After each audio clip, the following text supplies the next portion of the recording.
Hello friends, स्वागत है आप सभी का हमारे इस यूट्यूब चैनल हिंदी साहित्य में। आज हम लोग इस वीडियो में हिंदी साहित्य के इतिहास से संबंधित महत्वपूर्ण 20 प्रश्नों को देखेंगे जो कि अक्सर हिंदी संबंधित परीक्षा में पूछे जाते हैं, चाहे फिर वह नेट जेआरएफ की परीक्षा हो, टीजीटी पीजीटी हो, यूपी टेट या सीटेट हो या फिर अन्य किसी भी राज्य के टेट एग्ज़ाम हो। तो चलिए शुरू करते हैं। पहला प्रश्न है कि गारसा द तासी के इतिहास ग्रंथ द ला लिटरेतुर एंदुई ए हिंदुस्तानी का दूसरा संस्करण कब प्रकाशित हुआ था। ऑप्शन आप सभी लोगों के सामने हैं। पहला है 1848 ईस्वी में, बी 1868 ईस्वी में, सी 1871 ईस्वी में या फिर डी 1888 ईस्वी में। तो दोस्तों इसका राइट आंसर हो जाएगा ऑप्शन नंबर सी 1871 ईस्वी में। जो इतिहास ग्रंथ था गारसा द तासी का द ला लिटरेतुर एंदुई ए हिंदुस्तानी, उसका दूसरा संस्करण 1871 में प्रकाशित हुआ था। अगला प्रश्न देखते हैं। हिंदी साहित्य के इतिहास लेखन की परंपरा का सूत्रपात किसने किया। A George Grierson, B Garcin de Tassy, C Ramchandra Shukla या फिर डी मिश्र बंधु। तो इसका राइट आंसर हो जाएगा option number B Garcin de Tassy. इन्होंने हिंदी साहित्य के इतिहास लेखन की परंपरा का सूत्रपात किया। क्या योग कहें कि सबसे पहले इन्होंने जो है हिंदी साहित्य का इतिहास लिखा, उसकी शुरुआत की। अगला प्रश्न देखते हैं। हिंदी साहित्य के इतिहास का लेखन सर्वप्रथम किस भाषा में हुआ। ए अंग्रेजी, बी फ्रेंच, सी जर्मनी या फिर डी उर्दू। तो इसका राइट आंसर हो जाएगा ऑप्शन नंबर बी फ्रेंच। जो हिंदी साहित्य का पहला इतिहास लिखा गया था वह फ्रेंच भाषा में लिखा गया था। अगला प्रश्न देखते हैं। हिंदी साहित्य का इतिहास लिखने वाले गारसा द तासी किसके विद्वान थे। पहला अंग्रेजी, दूसरा फ्रांसीसी, तीसरा स्पेनिश या फिर चौथा जर्मन। तो इसका राइट आंसर हो जाएगा ऑप्शन नंबर 2 फ्रांसीसी। जो गारसा द तासी थे वो फ्रांस के रहने वाले थे, इसलिए वो एक फ्रांसीसी विद्वान थे। अगला प्रश्न देखते हैं। हिंदी का प्रथम व्याकरण लिखने वाले विद्वान हैं। A Joshua Ketelaar, B Kishoridas Vajpeyi, C George Grierson या फिर डी कामता प्रसाद गुरु। तो इसका राइट आंसर हो जाएगा option number A Joshua Kettler. जो हैं उन्होंने सबसे पहले हिंदी का व्याकरण लिखा, इसलिए हिंदी का प्रथम व्याकरण लिखने वाले जो विद्वान हैं वो जोशुआ केटलर माने जाते हैं। और ये जो है ईस्ट इंडिया कंपनी के राजदूत बनकर भारत आए थे। अगला प्रश्न देखते हैं। हिंदी साहित्य के इतिहास को व्यवस्थित रूप देने का श्रेय किसको है। ए शिव सिंह सेंगर, बी आचार्य रामचंद्र शुक्ल, सी जॉर्ज ग्रियर्सन या फिर डी मिश्र बंधु। इसका राइट आंसर हो जाएगा ऑप्शन नंबर बी आचार्य रामचंद्र शुक्ल। अगला प्रश्न देखते हैं। रामचंद्र शुक्ल के इतिहास ग्रंथ में कालों के नामकरण का आधार क्या रहा है।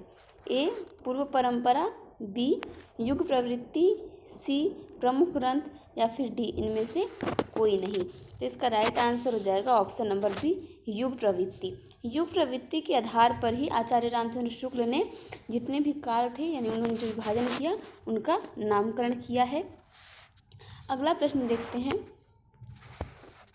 रामचंद्र शुक्ल का हिंदी साहित्य का इतिहास मूलतः किस कृति की भूमिका के रूप में लिखा गया था।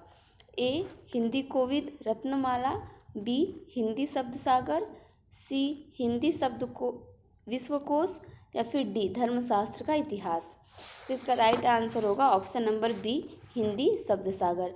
जो हिंदी साहित्य का इतिहास था आचार्य रामचंद्र शुक्ल का, वह जो है हिंदी शब्द सागर की भूमिका के रूप में लिखा गया था। अगला प्रश्न देखते हैं। रामचंद्र शुक्ल द्वारा रचित हिंदी साहित्य का इतिहास का प्रकाशन वर्ष है। ए 1917, बी 1918, सी 1919 या फिर डी 1929। तो इसका राइट आंसर हो जाएगा ऑप्शन नंबर डी 1929 में प्रकाशन हुआ था हिंदी साहित्य का इतिहास का। अगला प्रश्न देखते हैं। इतिहास लेखन की सबसे विकसित पद्धति है। ए विधेयवादी पद्धति, बी वर्णानुक्रम पद्धति, सी कालानुक्रमी पद्धति या फिर डी समाजशास्त्री पद्धति। तो इसका राइट आंसर हो जाएगा ऑप्शन नंबर ए। विधेयवादी पद्धति जो है वो इतिहास लेखन की सबसे विकसित पद्धति मानी जाती है।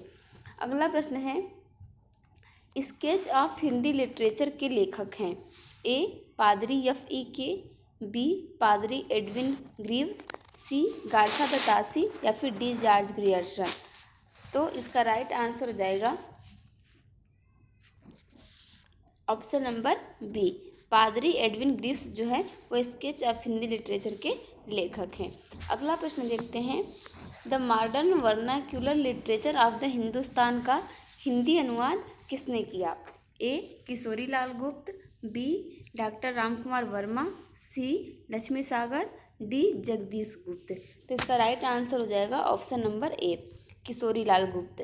इन्होंने जो है the modern vernacular literature of the Hindustan का हिंदी अनुवाद किया। अगला प्रश्न देखते हैं, और उन्होंने जो अनुवाद किया उसका नाम था हिंदी साहित्य का प्रथम इतिहास।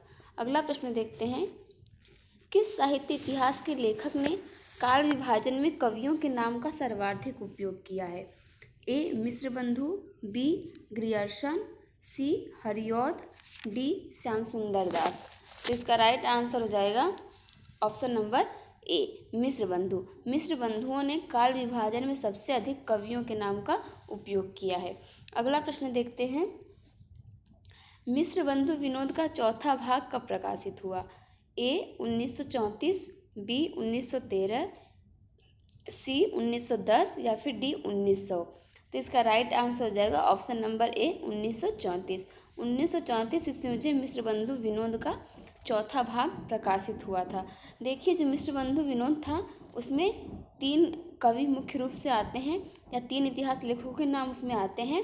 एक तो है गणेश बिहारी मिश्र, दूसरे हैं श्याम बिहारी मिश्र, और तीसरे हैं सुखदेव बिहारी मिश्र। इनका भी नाम जो है अक्सर परीक्षा में पूछा जाता है। अगला प्रश्न देखते हैं, मिश्र बंधुओं की पुस्तक हिंदी नवरत्न में इनमें से किस कवि को स्थान नहीं मिला। ए मतीराम, बी देव, सी जायसी या फिर डी सूर। तो इसका राइट आंसर हो जाएगा ऑप्शन नंबर सी, जायसी। जो मलिक मोहम्मद जायसी थे उनको जो है इस हिंदी नवरत्न में शामिल नहीं किया गया, जो कि मिश्र बंधुओं की पुस्तक थी। बाकी उसमें 9 लोगों को शामिल किया गया था। उन 9 में भी 3 जो है वो बृहत्त्रयी के अंतर्गत आते हैं, 3 जो है मध्यत्रयी के अंतर्गत आते हैं, और 3 ही जो हैं वो लघुत्रयी के अंतर्गत आते हैं। तो इसी तरह इनको मिलाकर जो है 9 कवियों को शामिल किया गया था ये हिंदी नवरत्न में, जिसमें कि बृहत्त्रयी में तुलसी, सूर और देव आते हैं, मध्यत्रयी में बिहारी, भूषण और केशव आते हैं, और लघुत्रयी में मतीराम, चंद्रबरदाई और हरिश्चंद्र, इनको लघुत्रयी में शामिल किया जाता है। अगला प्रश्न देखते हैं, रामचंद्र शुक्ल ने द्वितीय उत्थान का समय कब से कब तक तय किया है। ए 1893 से 1918 ईस्वी, बी 1900 से 1920 ईस्वी, सी 1885 से 1918 ईस्वी, या फिर डी 1903 से 1920 ईस्वी।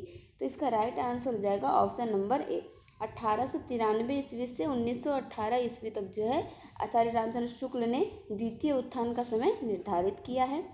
अगला प्रश्न है, हिंदी साहित्य की भूमिका के लेखक कौन है। ए राहुल सांकृत्यायन, बी डॉक्टर नगेंद्र, सी हजारी प्रसाद द्विवेदी, या फिर डी विश्वनाथ प्रसाद मिश्र। तो इसका राइट आंसर हो जाएगा option number C, Hazari Prasad Dwivedi ने जो है हिंदी साहित्य की भूमिका को लिखा है। अगला प्रश्न देखते हैं, हिंदी साहित्य और संवेदना का विकास किसकी रचना है। ए रामस्वरूप चतुर्वेदी, बी श्याम सुंदर दास, सी नगेंद्र, या फिर डी रामविलास शर्मा। तो इसका राइट आंसर हो जाएगा ऑप्शन नंबर ए, रामस्वरूप चतुर्वेदी। इन्होंने जो पुस्तक लिखी है हिंदी साहित्य और संवेदना का विकास, हो सकता है कई लोगों ने पढ़ी भी हो। अगला प्रश्न देखते हैं, नागरी प्रचारणी सभा की स्थापना कब हुई थी। ए 1867 ईस्वी में, बी 1850 ईस्वी में, सी 1885 ईस्वी में, या फिर डी 1893 ईस्वी में। इसका राइट आंसर होगा ऑप्शन नंबर डी, 1893 ईस्वी में नागरी प्रचारणी सभा की स्थापना हुई थी। अगला प्रश्न देखते हैं, फोर्ट विलियम कॉलेज की स्थापना कब हुई। ए 1800, बी 1857, सी 1885 या फिर डी 1900। तो इसका राइट आंसर हो जाएगा ऑप्शन नंबर ए 1800 ईस्वी में जो है फोर्ट विलियम कॉलेज की स्थापना हुई थी। तो फ्रेंड्स, ये थे आज के 20 महत्वपूर्ण प्रश्न जो कि हिंदी साहित्य के इतिहास से संबंधित थे और हिंदी संबंधित परीक्षा में अक्सर ये पूछे जाते हैं। Okay friends, thank you for watching this video.